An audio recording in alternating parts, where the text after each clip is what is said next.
الحمد للہ وکفا وسلام علی عبادہ الذین اصطفیٰ اما بعد فاعوذ باللہ من الشیطان الرجیم بسم اللہ الرحمن الرحیم۔ حاضرین بزم، میں اس وقت GTV گلاسگو یونائٹڈ کنگڈم کی طرف سے درس قرآن اور تفسیر قرآن کی اس بزم میں حاضر ہوں۔ اس وقت میں سورۃ الصف کی ابتدائی آیات سے درس قرآن کا آغاز کرنا چاہتا ہوں۔ دعا ہے کہ رب قدیر قرآن پاک کی تلاوت کی برکتوں سے دلوں کو زندگی عطا فرمائے اور ہم اس نظام حیات کو اپنی عملی زندگی میں اتار سکیں جو قرآن پاک کا ارشاد ہے، جو اللہ رب العزت کا مقدس کلام ہم سے مخاطب ہے۔ قرآن پاک کا ارشاد گرامی ہے، بسم اللہ الرحمن الرحیم۔ سبح للہ ما فی السماوات و ما فی الارض وہو العزیز الحکیم۔ یا ایہا الذین آمنوا لما تقولون ما لا تفعلون۔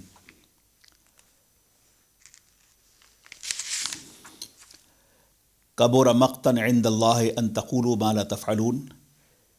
ان اللہ یحب الذین یقاتلون فی سبیلہ صفا کأنہم بنیان مرصوص۔ صدق اللہ العظیم۔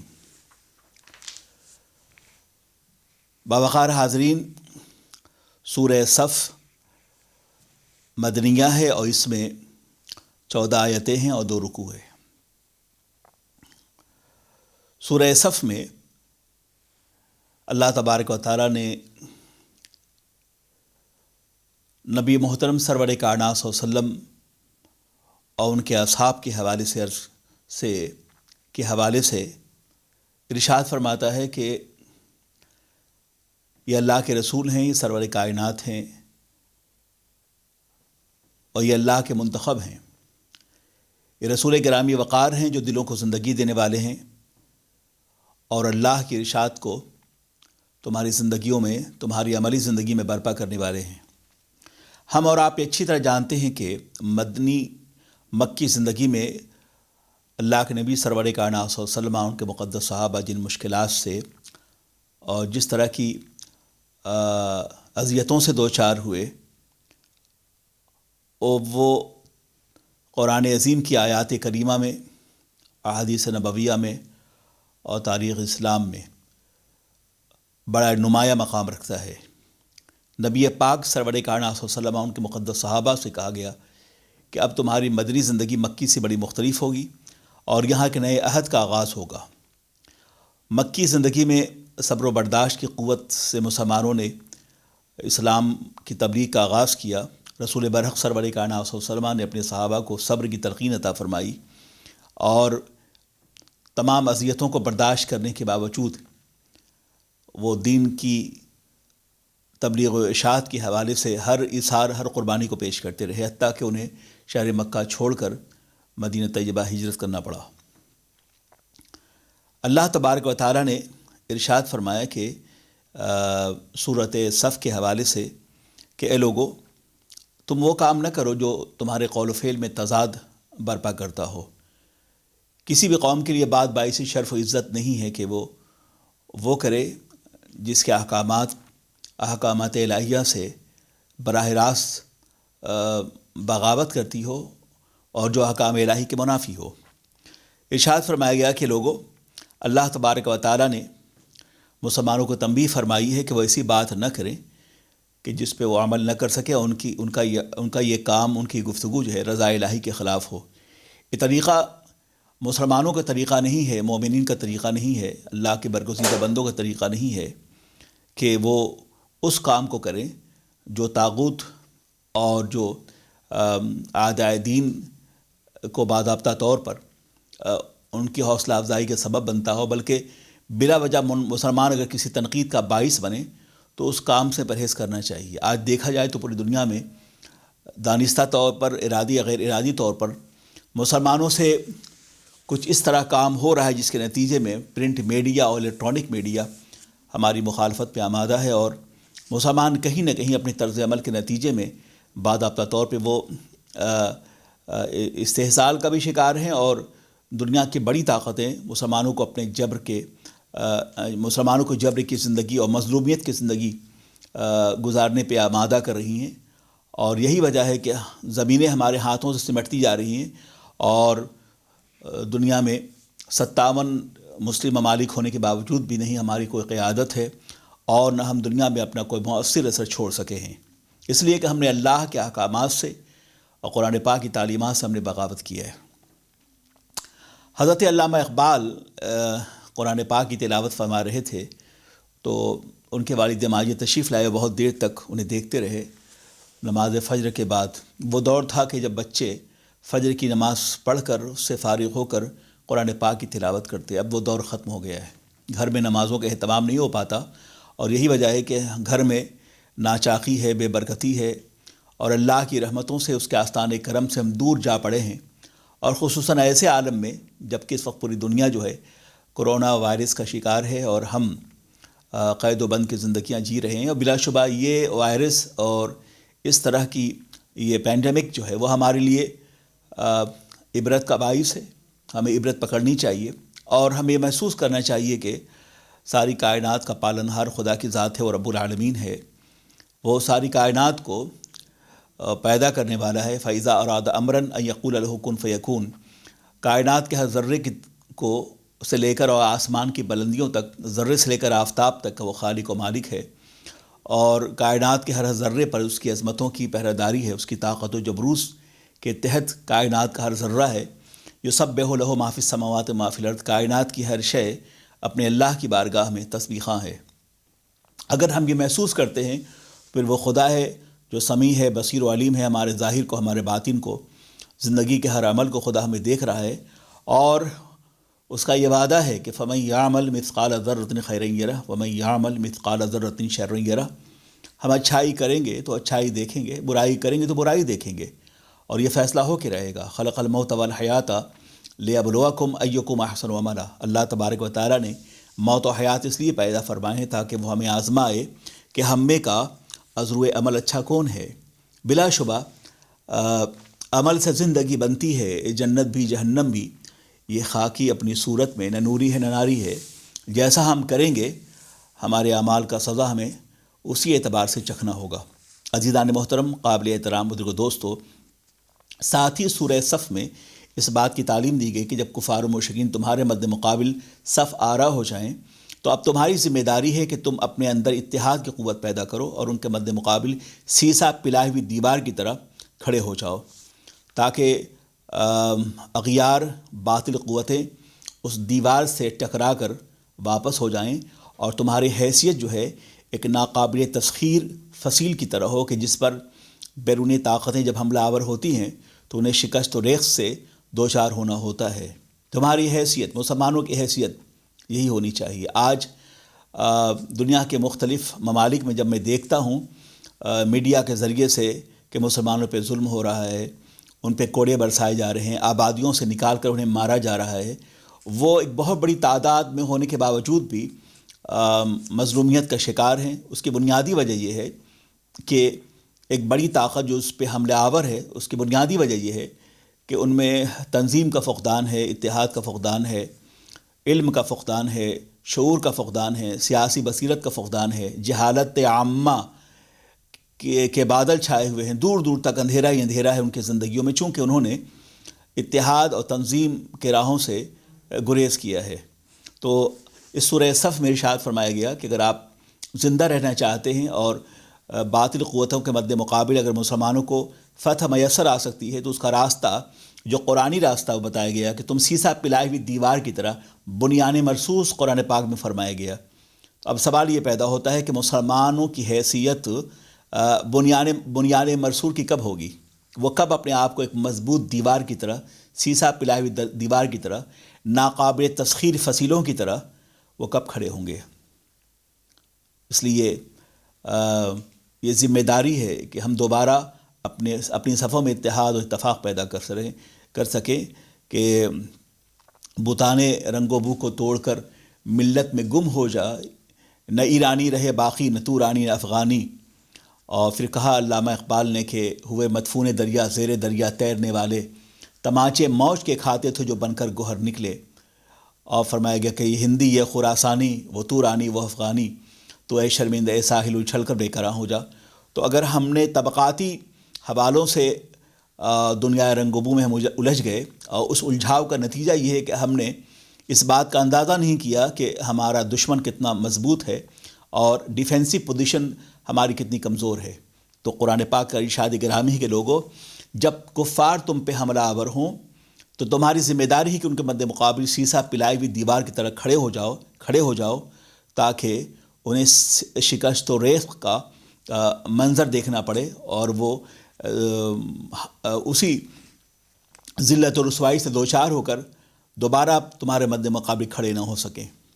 پھر ارشاد فرمائے جس طرح کہ آپ نے دیکھا کہ اور ہر دور میں ہر زمانے میں اللہ تبارک و تعالیٰ نے انبیاء کرام کو طاقت عطا فرمائی، اور آپ نے دیکھا کہ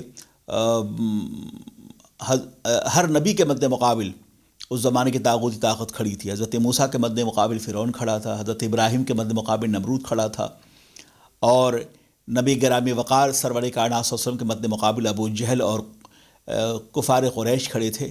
مگر انبیاء کرام نے جن حکمتوں کے ساتھ اپنے مخالفین کا جواب دیا، ہمیں ان تمام حکمتوں کا اثر نو جائزہ لینا چاہیے کہ نبی کی زندگی میں صبر بھی ہے، آزمائش بھی ہے، ہجرت بھی ہے، مشقت بھی ہے اور ایثار بھی ہے. ان سب کے باوجود مگر جب ڈیفینسو جنگ کی بات آئی تو ٹل نہ سکتے تھے اگر جنگ میں اڑ جاتے تھے، پاؤں شیروں کے بھی میدان سے اکھڑ جاتے تھے. مجھ سے شرکش ہوا کوئی تو بگڑ جاتے تھے، تیغ کیا چیز ہے ہم توپ سے لڑ جاتے تھے. نقش توحید کا ہر دل پہ بٹھایا ہم نے، زیر خنجر بھی یہ پیغام سنایا ہم نے. یہ وہ بات تھی کہ جب ہمارا مد مقابل جب ہمارے خلاف کھڑا ہوتا تو ہم اپنے سینے میں ایمان و عمل کی تمام تر توانائیوں کے ساتھ اور عزیمت اور حوصلوں کے ساتھ ہم میدان جہاد میں کھڑے ہوتے. واضح رہے کہ اسلام میں جس جہاد کا کانسیپٹ ہے وہ کبھی بھی آفینسو نہیں رہا، جب بھی ہم رہے تو ڈیفینسو رہے. اور آج بھی چاہے وہ صرف جہاد وہ نہیں کہ جو ہم تلوار میدان میں اٹھا کے کھڑے ہوں، بلکہ میدان میں تلوار اٹھانا اور دشمن کے مد مقابل صف آرا ہونا شاید یہ بہت آسان ہے اس کے مد مقابل جو ہم سے کہا گیا ہے کہ جہاد بالنفس. نبی مکرم سرور کائنات صلی اللہ علیہ وسلم ایک جنگ سے لوٹ رہے تھے. لوٹتے ہوئے اپنے صحابہ سے کہا حضور نے کہ میرے صحابہ، تم جہاد اصغر سے لوٹے ہو اور اب تمہیں چلنا ہے جہاد اکبر کی طرف. صحابہ کرام نے پوچھا یا رسول اللہ جہاد اکبر کیا ہے اور وہ کون سا ہے؟ تو حضور نے ارشاد فرمایا کہ والجہاد بالنفس، وہ اپنے نفس کے ساتھ جہاد کرنا ہے. ایک مقام پر نبی مکرم سرور کائنات صلی اللہ علیہ وسلم نے دیکھا کہ دو طاقتور نوجوان ہیں اور وہ کسی بہت بڑے پتھر کو دھکا دے رہے تھے. تو اللہ کے نبی سرور کائنات نے پوچھا کہ نوجوانوں تم اس پتھر کو دھکا کیوں دے رہے ہو، کیوں اسے پش کیوں کر رہے ہو؟ تو نوجوانوں نے کہا یا رسول اللہ لنعلم اینا اقوا، یا رسول اللہ تاکہ ہم ایک دوسرے کے باب میں جاننا چاہتے ہیں کہ ہم میں کون سب سے زیادہ طاقتور ہے. تو اللہ کے نبی سرور کائنات نے ارشاد فرمایا الشدید الذی غلب علی نفسی، کہ تم میں سب سے زیادہ طاقتور وہ ہے جس کا کنٹرول اس کے نفس پہ ہو، جس کا کنٹرول اس نفس پہ ہو، جو اپنے نفس پہ کنٹرول رکھتا ہو وہ سب سے زیادہ طاقتور ہے. ایسے عالم میں اس بات کی ذمہ داری ہے کہ نفس کی تطہیر کے حوالے سے اور نفس کی پاکیزگی کے حوالے سے، قلب و جگر کی طہارت کے حوالے سے ہمیں اس نظام کی طرف، اس آئین زندگی کی طرف اور اس فکر و نظر کی طرف، ان داعیات کی طرف، ان ترجیحات کی طرف، ان ارشادات کی طرف، اس نظام حیات کی طرف لوٹنا ہوگا جو اللہ کے رسول لے کر آئے، سرور کائنات لے کر آئے. وہ نسخہ حیات کیا ہے جس کے ذریعے مسلمان ہر دور میں زندہ رہا ہے؟ وہ قرآن پاک ہیں، وہ اس کی تعلیمات ہیں جس حوالے سے اللہ رب العزت آپ سے مخاطب ہے. عزیزان محترم، قابل احترام ان کے دوستو، اور ایسی سورہ صاف کے 8ویں اور 9ویں آیات میں اس بات کی تعلیم دی گئی ہے کہ اسلام میں مسلمانوں کو مکمل غلبے کی بشارت دی گئی ہے کہ مسلمان وہ ہے جو غالب ہو کے رہے گا. جیسے ارشاد فرمایا گیا کہ وَأَنْتُمُ الْأَعْلَوْنَ إِن كُنتُم مُؤْمِنِينَ، تم ہی سربلند ہوگے اگر تم مومن کامل بن جاؤ. ظاہر ہے کہ جب تک کہ ہم مسلمانیت کے مقام سے اٹھ کر عظمتوں کی اس انتہا کو جسے قرآن عظیم نے مومن کامل سے تعبیر کیا ہے، اگر ہم وہاں تو نہیں پہنچ سکتے تو اس وقت تک ہمیں غلبے کی صلاحیتیں نہیں حاصل ہو سکتی اور اللہ تعالی ہمیں غالب نہیں کر سکتا. اس لیے کہ لا غالب الا اللہ، غالبی کی تمام قوتیں اللہ کی بارگاہ میں سجدہ ریز ہیں اور وہی اصل غلبہ عطا فرمانے والا ہے. تمام طاقت، تمام عظمت، تمام سرمدیت، تمام آفاقیت، تمام کمالات اور تمام طاقتیں، قوتیں، شہرتیں، عزتیں اس کی بارگاہ میں سجدہ ریز ہے. وَتُعِزُّ مَن تَشَاءُ وَتُذِلُّ مَن تَشَاءُ بِيَدِكَ الْخَيْرُ إِنَّكَ عَلَىٰ كُلِّ شَيْءٍ قَدِيرٌ. اللہ جسے چاہے عزت دے اور جسے چاہے ذلت دے، وہ ہر شے پہ قادر ہے. تو ذلت جب ہم، عزت اس وقت میسر آتی ہے جب ہم اور آپ رضا الہی کے لیے کام کرتے ہیں، تقوی شعاری کے راہوں کو اختیار کرتے ہیں تو اللہ تعالیٰ کی رضا ہمیں حاصل ہوتی ہے. اور جب رضا الہی کے لیے کام کیا جائے تو اللہ تعالیٰ اپنے بندوں کو عزت اور شرف، مجد، بزرگی، کمال اور اوصاف سے نوازتا ہے. اور جب ہم رضا الہی سے، احکام الہی سے بغاوت کا راستہ اختیار کرتے ہیں تو پھر ہم ذلت و رسوائی ہمارا مقدر بن جایا کرتی ہے.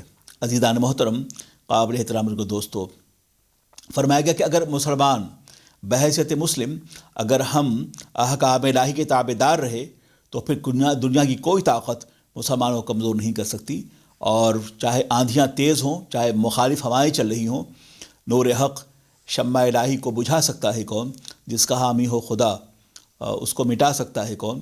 جب صحرا و بیاباں کے بے نشاں راہوں پر اگر ہم گزر رہے ہوں، اگر ہمارا ایمان اللہ کی ذات پر مکمل و کامل ہو تو وہ جو چاہے تو اٹھے سینہ صحرا سے حباب، وہاں بھی اللہ تعالیٰ اور سینہ صحرا سے ہمیں حباب اور چشمہ سیال کی سیرابی اللہ ہمیں عطا فرماتا ہے، بشرطے کہ ہمارا یقین اللہ کی ذات پر یقین کامل کے آئینے میں ڈھل جائے. اور جب یہ شعور پیدا ہو جاتا ہے، شعور مومنانہ، تو اللہ تعالیٰ پھر غیب سے امداد فرماتا ہے. عزیزان محترم، قابل احترام کے دوستو، پھر ایسے ہی جو ہے فرمایا گیا کہ کفار و مشرکین اکٹھے ہو کر وہ جتنی چاہیں کوشش کر لیں مگر وہ قطعی طور پر پیغام ہدایت اور دین حق کے غلبے کو وہ کم نہیں کر سکتے. بڑی حکمت والی بات قرآن پاک نے فرمائی گئی کہ اے لوگو، جب اللہ تبارک و تعالیٰ اسلام کے مخالفین جتنی چاہیں کوشش کر لیں، مگر اللہ تبارک و تعالیٰ جب وہ اپنے محبوب گرامی وقار کی عظمت و سربلندی کا وعدہ کر چکا ہے اور نبی کے غلام، نبی کے صحابہ پیغمبر گرامی وقار کے ساتھ قدم بقدم دین حق کی سربلندی کے لیے شاہراہ حیات پر عشق و ایمان کا چراغ روشن کرنے کے لیے وہ رواں دواں ہیں اگر، تو دنیا کی کوئی طاقت اسے روک نہیں سکتی. اور آپ نے اسے دیکھا، میدان بدر میں دیکھا، میدان حنین میں دیکھا، بدر و احد میں آپ نے دیکھا. کیا خیال ہے آپ کا کہ نبی مکرم سرور کائنات صلی اللہ علیہ وسلم 313 اصحاب باوفا ہیں اور لے کے آپ میدان بدر میں حاضر ہیں. اللہ کے نبی سرور کائنات نے دعا فرمائی کہ اللہ، سردریز ہوئے میرے آقا، کہا اے اللہ یہ 313 اصحاب باوفا اگر یہ آج مٹ گئے تو پھر قیامت تک تیرا کوئی نام لینے والا نہ ہوگا. یہ بات پیغمبر ہی کہہ سکتا ہے کہ قیامت تک تیرا کوئی نام لینے والا نہ ہوگا. یہ بات جلالت نبوی کا مزاج ہی کہہ سکتا ہے. یہ بات غیب داں پیغمبر ہی کہہ سکتے ہیں. یہ بات خدائے اعظم کا نائب اعظم ہی کہہ سکتا ہے. یہ بات سرور کشور رسالت ہی کہہ سکتے ہیں. یہ بات اللہ کے رسول کہہ سکتے ہیں. یہ بات محبوب خدا ہی کہہ سکتا ہے. یہ بات وہ کہہ سکتا ہے جس کے ہاتھوں میں کن کی کنجی ہو، اور یہ بات وہی کہہ سکتا ہے جو تسخیر کائنات کا چشمہ سیال ہو. اللہ کے رسول کہہ سکتے ہیں. یہ غیب داں پیغمبر ہی کہہ سکتا ہے یہ بات، کیونکہ مستقبل کے احوال کو جاننے والے پیغمبر ہی ہیں، اور وہ جانتے تھے کہ اللہ تبارک و تعالیٰ انہی بندوں سے، انہی 313 اصحاب باوفا ہی سے دین کی خدمت لے گا اور کاروان حیات انہی کے ذریعے آگے بڑھے گا. پیغمبر کے علم پاک میں یہ بات موجود تھی اور یہ ناز بندگی یہ کہہ رہا تھا کہ اے اللہ اگر 313 یہ اصحاب باوفا اگر مٹ گئے تو قیامت تک تیرا نام لینے والا نہ ہوگا، بلا شبہ لینے والا ہوگا.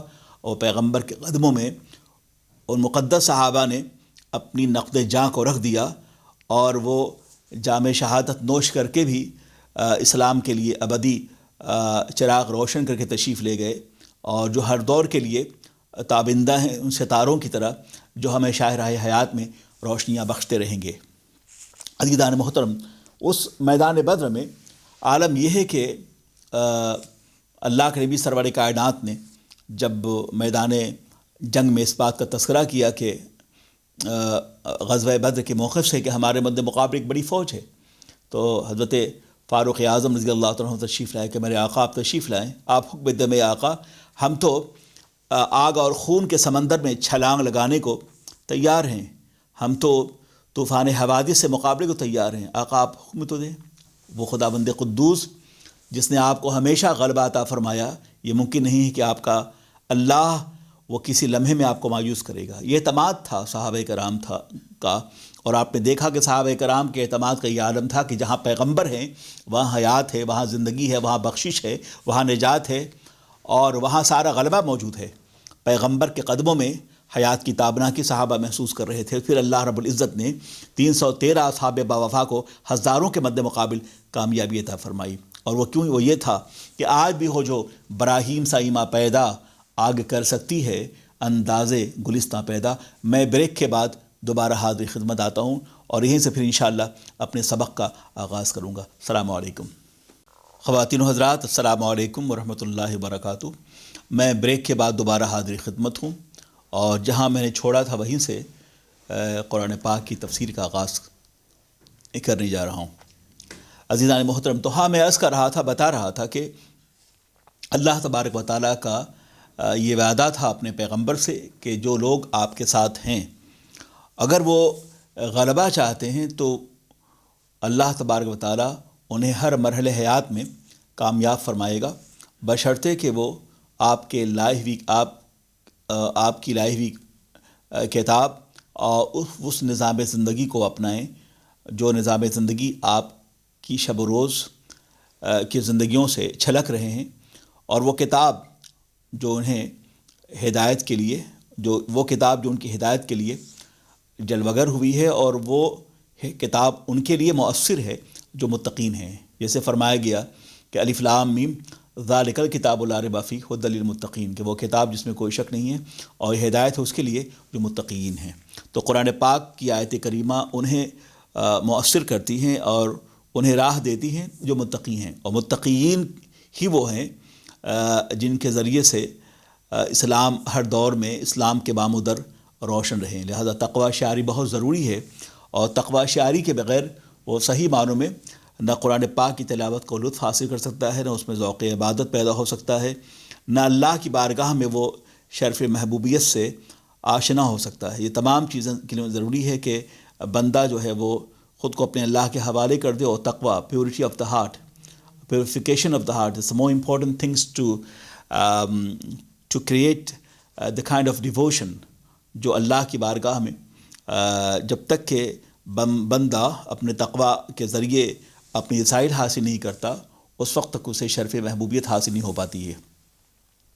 عزیزان محترم، قابل احترام کو دوستو، پھر اسی سورہ صافات کے دوسرے رکوع میں ارشاد فرمایا گیا کہ مسلمانوں کو اللہ رب العزت نے جو احکامات دیے ہیں اس میں سراسر فائدہ ہی فائدہ ہے، نفع ہی نفع ہے، اور اس میں نقصان کا کوئی تصور نہیں، اور وہ یہ ہے کہ اللہ اور اس کے رسول پہ ایمان لاؤ، اللہ کی دین کی سربلندی کے لیے جانی طور پہ مالی طور پر جہاد کرو، اور اللہ تبارک و تعالیٰ اس کے عوض جو ہے وہ تمہیں جنت الفردوس کی ابدی نعمتوں سے سرفراز فرمائے گا، اور دنیا میں تم فتح و نصرت سے نوازے جاؤ گے۔ بلا شبہ مسلمانوں کو دین کی سربلندی کے لیے جانی اور مالی ہر دو حیثیتوں سے جہاد کی دعوت دی گئی ہے کہ اپنے مال سے جہاد کرو، کیا مطلب کہ تم معاشرے میں جو غریب ہوں ان کا خیال رکھو، ان کو لک آفٹر کرو، اور ان کی ضروریات ہیں اسے پورا کرو، اور یہ حق العباد میں ہے۔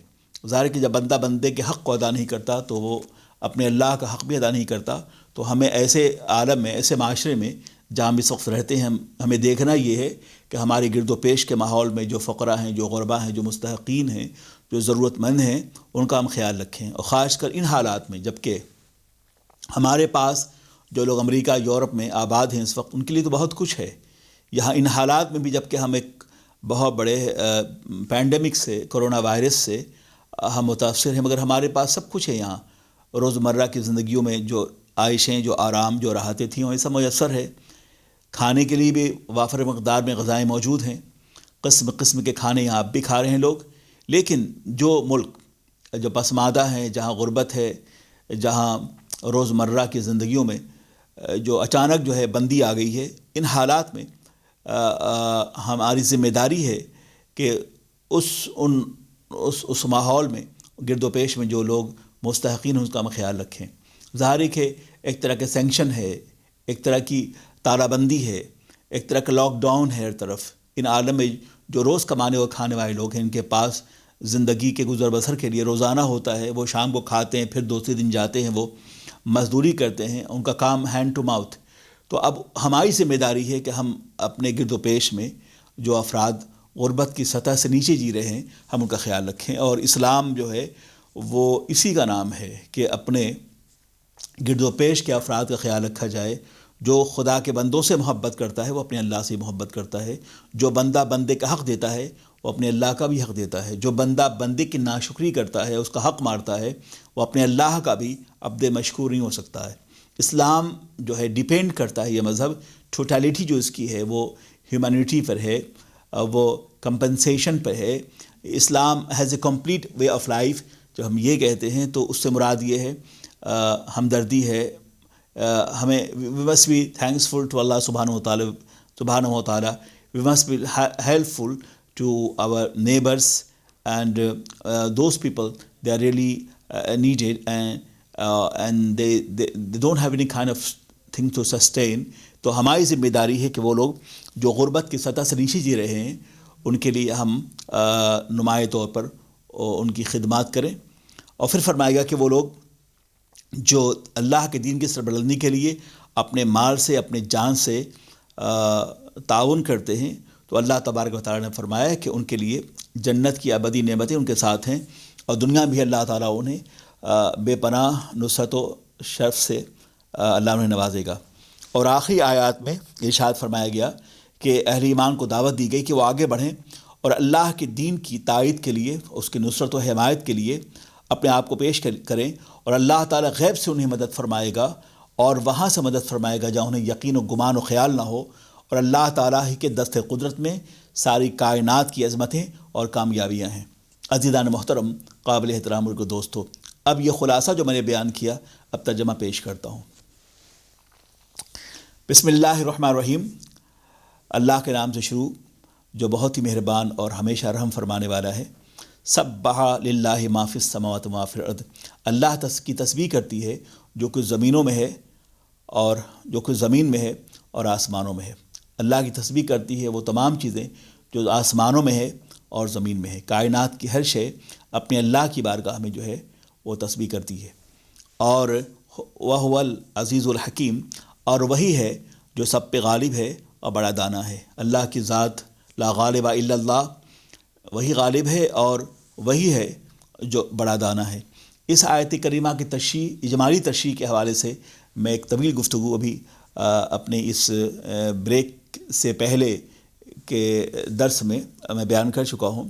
یہاں مقصود یہ ہے کہ اس آیت کریمہ میں کہ اللہ تبارک و تعالیٰ نے لوگوں کو دعوت دی ہے اس بات کی کہ اس غلط فہمی کا شکار نہ رہیں وہ لوگ کہ اللہ کے بندے وہ لوگ خود اپنے آپ کو بہت زیادہ دانا اور ذہین نہ سمجھیں.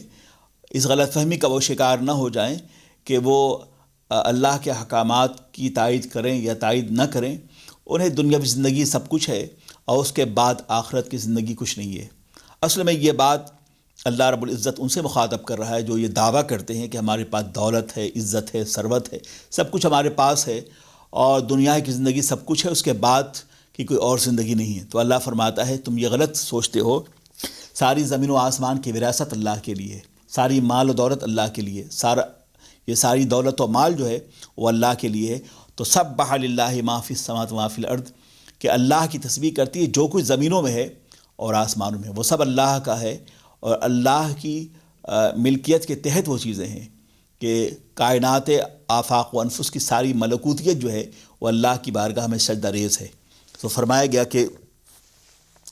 کہ اس سے کوئی فرق نہیں پڑتا کہ تم اللہ کی عبادت کرو کہ نہ کرو، اللہ کی راہ میں دو کہ نہ دو، تم بڑے رئیس ہو اور بڑے مالدار ہو، لیکن یاد رکھو یہ جو کچھ تمہارے پاس دولت ہے، یہ ثروت ہے، یہ مال ہے، یہ جائیداد ہے، یہ تمام چیزیں یہ یہاں رہ جانی ہے اور اس کے آگے کچھ نہیں جانا ہے۔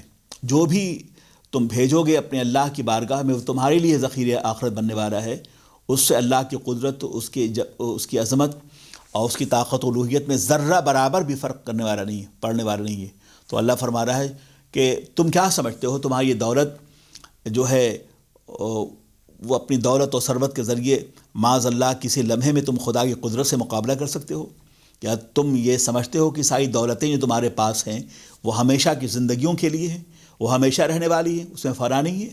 تو اللہ فرماتا ہے یہ غلط تمہارا تصور ہے۔ کائنات کا ہر ذرہ تسبیح خواں ہے اپنے اللہ کے لیے، اور کائنات کی ساری وراثت فرمایا للہ ما فی السماوات و ما فی الارض، جو کچھ آسمانوں میں ہے اور زمینوں میں ہے وہ سب اللہ کے لیے، یہ سب اللہ کے لیے ہے۔ کل من علیہا فان ویبقی وجہ ربک ذو الجلال والاکرام، کہ جو کچھ ہے وہ فانی ہے اور باقی اللہ کی ذات ہے۔ یہ سب چیزیں ختم ہو جائیں گی اور پھر ارشاد فرمایا جائے گا قیامت کے دن لمن الملک اليوم، بتاؤ تمہیں بادشاہت پر، اقتدار پر، حکومت پر، اپنی صحت پر، دولت پر، بچوں پر، برادری پر اور اپنے رفقا پر، دوستوں پر، دولت پر، کاروبار پر، شہرت پر بڑا گھمنڈ تھا نا، تمہیں بہت زیادہ گھمنڈ تھا اور تم بہت ہی متکبر تھے۔ بتاؤ کہ آج کی بادشاہت کس کے لیے ہے؟ وہ لوگ جو اپنی بادشاہت پہ بڑے نازاں تھے، بڑے بڑے انہوں نے قلعے بنوا رکھے ہیں، مگر موت انہیں آئی، نہ نمرود بچا، نہ فرعون بچا، نہ حامان بچا، نہ قارون بچا، نہ دارا بچا، نہ سکندر بچا، سب کو جانا تھا اور گئے۔ کیا انہیں زندگیاں پیاری نہیں تھیں؟ انہوں نے اپنے زندگی کے لیے اتنے سامان فراہم کر رکھے تھے کہ شاید انہیں کبھی اس بات کا احساس ہوتا ہوگا کہ انہیں مر جانا ہے۔ اگر موت کسی حکیم کو آنے والی نہ تھی اور وہ اپنی حکمت کی بنیاد پر اگر وہ بچ سکتا تھا تو کیا خیال ہے جالینوس نے کبھی نہ سوچا ہوگا کہ ہمیں مرنا نہیں، ہمیں زندہ رہنا ہے؟ وہ بہت بڑا حکیم تھا۔ کیا کبھی ابو علی سینا نے نہیں سوچا ہوگا کہ ہمارے پاس اپنی حکمتوں کے حوالے سے جو ہمارا میڈیکیشن ہے اور جس نے ہم نے فن حکمت پہ جو ہم نے تحقیق کی ہے، ہمیں نہیں مرنا ہے، مگر اسے بھی موت آئی۔ اس لیے موت کسی پر دنیا کی سب سے بڑی سچائی موت ہے۔ ہر شے میں اختلاف ہو سکتا ہے، رنگ میں، بو میں، فلسفے میں، فکر میں، نظریات میں، سیاسیات میں، علاقے میں، گاؤں میں، سرحدوں میں، اسکول آف تھاٹ میں، زندگی کے نشیب و فراز میں، تہذیب میں، تمدن میں، دنیا کے نصاب تعلیم میں، تحقیق میں، تدبر میں، دنیا کی ہر شے، رنگوں میں، پھولوں میں، موسم میں، زمین و آسمان میں، کائنات کی ہر شے تضادات سے بھری ہوئی ہے۔ اور بڑا مشہور ہے تورف الاشیاء بازدادہا، بلکہ ہم تو اشیاء کی معرفت جو ہے وہ ضد اشیاء سے ہم جانتے ہیں کہ اشیاء میں تضاد نہ ہو اگر ہم تو ہمارے پاس اشیاء کا تعارف بھی نہ ہو، تو اشیاء اپنی ضدات سے پہچانی جاتی ہیں۔ لیکن عرض یہ ہے کہ کائنات کی کوئی ایسی شے نہیں ہے شرق سے غرب اور شمال سے جنوب تک جس میں کوئی اختلاف نہ ہو، مگر موت قدرت کا برحق فیصلہ ہے کہ مر جانا ہے اور مر کر اپنے اعمال کے ساتھ اپنے خدا کی بارگاہ میں حاضر ہونا ہے، کہ مر کے ہمیں اگر ہم کار خیر ہم نے کیا ہو تو اسی کے ساتھ جائیں گے، کار شر کیا ہو اسی کے ساتھ ہمیں اٹھنا ہے۔ لیکن ہمارا ایمان کامل اس بات پر کہ مرنے کے بعد ایک اور زندگی ہے مومن کے لیے۔ مومن مرتا ہے تو مر نہیں جاتا، بلکہ اس کے بعد اس کے لیے ایک اور زندگی ہے، قبر کی زندگی ہے، محشر کی زندگی ہے، اللہ کی رحمتوں کی زندگی ہے، نبی کی شفاعت کی زندگی ہے، مغفرت الہیہ کی زندگی ہے، اور جنت کی زندگی ہے، نشر کی زندگی ہے، حشر کی زندگی ہے، ایک اور زندگی جو اس سے بہت زیادہ وسیع تر ہے جو آنے والی ہے۔ اور مومن ہر لمحہ اپنی آخرت اور اپنی عاقبت اور اپنے محشر کی تیاریاں کر رہا ہوتا ہے کہ ہم جو کچھ کر رہے ہیں خدائی کمپیوٹر کا نظام، خدائی طاقت، خدائی کمپیوٹر کا نظام ہماری زندگی کے ہر عمل کو محفوظ رکھ رہا ہے، اور جب ہم خدا کی بارگاہ میں اٹھائے جائیں گے تو وہ نام اعمال ہمیں پیش کیا جائے گا. جس طرح کہ آپ اپنے دفتر اپنے کاروبار کی حفاظت کے لیے CCTV کیمرہ رکھتے ہیں نا، کہ اس کے ذریعے آپ اپنے کاروبار کی حفاظت کرتے ہیں کہ کوئی ایسا واقعہ ہو جائے تو ہم اسے ٹریس کر سکیں، اور مجرم اگر وہ پکڑ گیا ہے تو کبھی بھی اپنے گناہوں کا اعتراف نہ بھی کرنا چاہے، مگر CCTV کیمرہ کے ذریعے سے اس بات کو ثابت کیا جاتا ہے کہ ہاں اس نے جرم کیا ہے. ایسے ہی ہماری زندگیوں کے آسمان پر بھی جو ہے وہ CCTV کیمرہ موجود ہے، اور وہ خدائی کمپیوٹر کا نظام ہے، خدائی CCTV کیمراز ہیں جو ہمیں دیکھ رہے ہیں، اور ہر لمحہ وہ ہمیں دیکھ رہا ہے. خدا جو کریم ہے، جو سمیع ہے، جو بصیر ہے، اور ہم اسی اعمال کے ساتھ اپنے اللہ کی بارگاہ میں پیش کیے جائیں گے. تو اگر یہ احساس ہو ہمیں کہ مرنے کے بعد بھی ہم سے پوچھا جائے گا، تو یہ خوف و خطر ہمیشہ ہمیں برے کاموں سے روکتا ہے. اور کائنات کی ہر بادشاہ جو ہے وہ اللہ کے لیے. تو فرمایا تم یہ سمجھتے ہو تمہاری دولت یہ سب کچھ تمہیں دنیاوی زندگی میں بچائے رکھیں گے اور تم بہت دیر تک تم زندہ رہو گے. کیا یہ چیزیں فانی نہیں ہیں جس پہ تم گھمنڈ کرتے ہو؟ یہ وجہ شہرت تو ہو سکتی ہے، دولت و عزت و اقتدار، مگر یہ چیز دوام اللہ نے سے نہیں عطا فرمائی ہے. اسے دوام نہیں بخشا گیا ہے. دوامیت اور سرمدیت صرف اللہ کے لیے، وہ ہمیشہ سے ہے اور ہمیشہ رہے گا. کائنات ازل و ابد کا ہر گوشہ اس کی بارگاہ میں سجدہ ریز ہے. تو فرمایا گیا کہ اے لوگو للہ ما فی السماوات ما فی الارض، زمین آسمانوں میں اور زمینوں میں جو کچھ ہے وہ اللہ کے لیے ہے، اور وہ العزیز الحکیم، اور وہی سب پر غالب ہے. تو کائنات کا ہر ذرہ سبح للہ ما فی السماوات ما فی الارض، اللہ کی تسبیح کرتی ہے جو چیز آسمانوں میں ہے اور زمینوں میں ہے. تسبیح خواہ ہے وہ اللہ رب العزت کے حکم کے تحت ہے. تو پھر فرمایا گیا کہ لوگوں کہ اپنی جانوں کو محض مال کے حصول کے لیے تم کیوں تھکاتے ہو؟ کیا تم نے اپنے جسم و جان کو اللہ کی عبادت اس کے رضا کے لیے تھکایا ہے کبھی؟ کیا تم کبھی عابد شب زندہ دار بنے ہو؟ کیا تم نے شب کی تنہائیوں میں اپنے اللہ کی بارگاہ میں سر بسجود ہو کر تم نے اپنے اللہ کو راضی کرنے کے لیے کوئی سامان پیدا کیا ہے؟ قرآن پاک آپ سے پوچھتا ہے. تو بچا کے نہ رکھی سے تیرا آئینہ ہے وہ آئینہ کہ شکستہ ہو تو عزیز تر ہے نگاہ آئینہ ساز میں. کبھی آپ نے ایسا کیا ہے؟ تو اللہ تبارک و تعالیٰ کے ارشاد گرامی ہے کہ وہ کائنات کی ہر شے اس کی بارگاہ میں تسبیح خواں ہیں. آسمان و زمین کی ہر شے اس کی تسبیح کر رہی ہے اور اس کی عظمت کے گیت گا رہی ہے. تمہیں جو حکم دیا گیا ہے وہ تم کرو، اس کا فائدہ تمہیں ہوگا. اور یقین رکھو کہ ہونا وہی ہے جو اللہ چاہتا ہے، اور اللہ کا وعدہ جو ہے وہ آ کے رہے گا. اللہ رب العزت نے ہمارے مقدرات کے لیے جو فیصلے بھی اللہ نے فرما دیے ہیں، اس سے ایک لمحے میں تاخیر نہیں ہو سکتی، نہ اس میں کوئی کمی ہو سکتی ہے نہ اس میں بیشی ہو سکتی ہے. جب بھی اللہ تبارک و تعالیٰ ہمیں چاہے گا اس کی مرضی سے ہم یہ آئے، اور جب چاہے گا ہم اس کی بارگاہ میں حاضر ہو جائیں گے. کہ اگر ان کنتم فی برج مشیدہ یدرککم الموت، کہ اگر تم اپنے آپ کو تم نے اگر کسی بلند قلعے میں بند بھی کر لیا ہے تو موت آ کے رہے گی. موت آ کے رہے گی. موت کا فیصلہ جب ہو جائے گا تو دنیا کی کوئی طاقت آپ کو روک نہیں سکتی. تو اس کا مطلب یہ ہے کہ ہر شے فانی ہے. کل نفس ذائقۃ الموت، ہر نفس کو، ہر جاندار کو موت کا مزہ چکھنا ہے. اور جب موت آئے گی تو یہ تمام چیزیں، یہ دولت، یہ عزت، یہ شہرت، یہ اقتدار، یہ منصب، یہ تمام چیزیں یہاں رہ جانی ہے، اور ہم اپنے اللہ کی بارگاہ میں خالی ہاتھ حاضر ہوں گے. لیکن ہمارے پاس جو ہمارے ہاتھوں میں جو چیز ہوگی وہ ہمارا نام عمل ہوگا. کہا جاتا ہے کہ انسان مر جاتا ہے تو دو چیزیں اس کے ساتھ جاتی ہیں، ایک زندہ، ایک مردہ. مردہ آدمی کا وجود ہوتا ہے اور زندہ اس کا کردار ہوتا ہے. خدا کرے کہ ہم جب خدا کی بارگاہ میں حاضر ہوں تو اپنے حسن عمل کے ساتھ صاحب کردار بن کر اپنے خدا کی بارگاہ میں حاضر ہوں. اس لیے کہ موت وجود حیات انسانی پر موت آتی ہے، کردار پہ موت نہیں آتی. کردار ہمیشہ زندہ ہوتا ہے، تابندہ ہوتا ہے. دنیا کی ساری